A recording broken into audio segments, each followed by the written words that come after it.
கடைசியா India today நடத்திய கருத்து கணிப்புல ஆளுங்கட்சியினுடைய வாக்கு சதவீதம் குறைஞ்சிருக்கு, எதிர்கட்சியினுடைய அவங்க கூட்டணி வாக்கு சதவீதம் கூடியிருக்கு.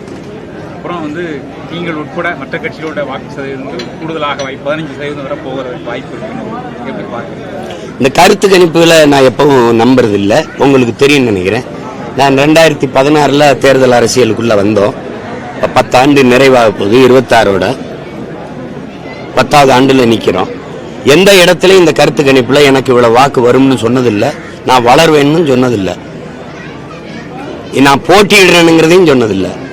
உங்களுக்கு உண்மையே சொல்றேன், இதுல யாரும் சொல்ல மாட்டாங்க, இப்பவும் சொல்ல மாட்டாங்க, போட்டியிடுறோம்னு சொல்ல மாட்டாங்க. எனக்கு எவ்வளவு வரும்னு நீங்க 4 வரும், 3 வரும், 5 வரும், நான் 8 விழுக்காடு தொட்டேன். இப்ப யார் மேல வழக்கு போட்டு பண்ணலாம்? இதெல்லாம் அவங்களுக்கு சும்மா உட்கார்ந்துட்டு ஒரு இடத்துல உட்கார்ந்து இது இப்படி வரும் அப்படி வரும். ஒரே மாதிரி எல்லா தொலைக்காட்சியும் ஒரு கருத்தை பதிவு பண்ணா அது கருத்து. இது ஒண்ணு சொல்லுது, இது ஒண்ணு சொல்லுது, இது ஒண்ணு சொல்லுது, இது ஒண்ணு சொல்லுது, இது ஒண்ணு சொன்னா அவரவர் விருப்பம், அது கருத்து இல்லை. புரியுதா உங்களுக்கு?